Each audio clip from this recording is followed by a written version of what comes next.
IPL 2024లో GT versus SRH మ్యాచ్లో Gujarat Titans all round షోతో అదరగొట్టింది. Ahmedabad వేదికగా ఆదివారం సన్రైజర్స్ హైదరాబాద్లో జరిగిన మ్యాచ్లో 7 వికెట్ల తేడాతో గుజరాత్ ఘన విజయం సాధించింది. ఇంపాక్ట్ ప్లేయర్గా వచ్చిన సాయి సుదర్శన్ 45 రన్స్తో రాణించగా డేవిడ్ మిల్లర్ 44 రన్స్ చేసి ఛేదనలో సత్తా చాటారు. బ్యాటింగ్కు అంతగా అనుకూలించిన ఈ పిచ్పై తొలుత బ్యాటింగ్ చేసిన సన్రైజర్స్ హైదరాబాద్ నిర్ణీత 20 ఓవర్లలో 8 వికెట్ల నష్టానికి 162 పరుగులు చేసింది. అబ్దుల్ సమద్ 29 రన్స్ చేసి టాప్ స్కోరర్గా నిలిచాడు. అలాగే మోహిత్ శర్మ 3 వికెట్లతో మెరిశాడు. అనంతరం ఛేదనకు దిగిన గుజరాత్ 19.1 ఓవర్లోనే 3 వికెట్లు కోల్పోయి లక్ష్యాన్ని ఛేదించింది. గుజరాత్ ఛేదనను రుద్దిమాన్ సాహా 25 రన్స్తో దూకుడుగా ఆరంభించాడు. కానీ సాహా ఎక్కువసేపు క్రీజులో నిలవలేకపోయాడు. షాబాజ్ అహ్మద్ బౌలింగ్లో కమిన్స్కి క్యాచ్ ఇచ్చి అవుట్ అయ్యాడు. అనంతరం సాయి సుదర్శన్తో కలిసి ఓపెనర్ శుభ్మన్ గిల్ నిలకడగా ఆడడంతో గుజరాత్ పవర్ ప్లేలోనే 52 పరుగులు చేసింది.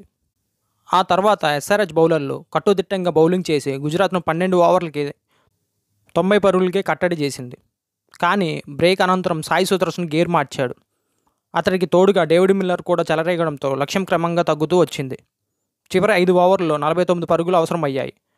మయాంక్ మార్కండే వేసిన 16వ ఓవర్లో మిల్లర్ 2 ఫోర్లు, సాయి సుదర్శన్ ఒక 6 బాది 24 పరుగులు పిండుకున్నారు. దీంతో మ్యాచ్ గుజరాత్ టైటన్స్ వైపు మళ్లింది. సాయి సుదర్శన్ అవుట్ అయినప్పటికీ విజయ్ శంకర్ మిల్లర్తో కలిసి విజయ తీరాలకు చేర్చాడు. అంతకుముందు టాస్ గెలిచి బ్యాటింగ్ ఎంచుకున్న హైదరాబాద్కు శుభారంభం దక్కలేదు. మయాంక్ అగర్వాల్ 16 రన్స్ చేసి మరోసారి నిరాశపరిచాడు. అజ్మతుల్లా బౌలింగ్లో దర్శన్ చేతికి చిక్కాడు. మరో ఓపెనర్ ట్రావిస్ హెడ్ కూడా ఎక్కువసేపు క్రీజులో నిలవలేకపోయాడు. 19 రన్స్ మాత్రమే చేశాడు. కానీ అభిషేక్ శర్మ దూకుడుగా బ్యాటింగ్ చేయడంతో సన్రైజర్స్ పవర్ ప్లేలోనే 56 పరుగులు చేసింది. రషీద్ ఖాన్ వేసిన 6వ ఓవర్లో అభిషేక్ శర్మ వరుసగా 2 సిక్స్లు బాదాడు. కానీ ఆ తర్వాత గుజరాత్ టైటన్స్ బౌలర్లు పుంజుకున్నారు. వరుసగా వికెట్లు తీస్తూ ఎస్ఆర్హెచ్ బ్యాటర్లపై ఒత్తిడి తెచ్చారు. Abhishek, Heinrich Klaasen, Aiden Markram వరుసగా పెవిలియన్ చేరారు. ఈ దశలో బ్యాటింగ్కి వచ్చిన అబ్దుల్ సమద్తో షాబాజ్ అహ్మద్ కలిసి స్కోరు బోర్డును ముందుకు నడిపించారు. వారిద్దరూ బ్యాట్ జులిపించి సన్రైజర్స్కు పోరాడే స్కోరును అందించారు.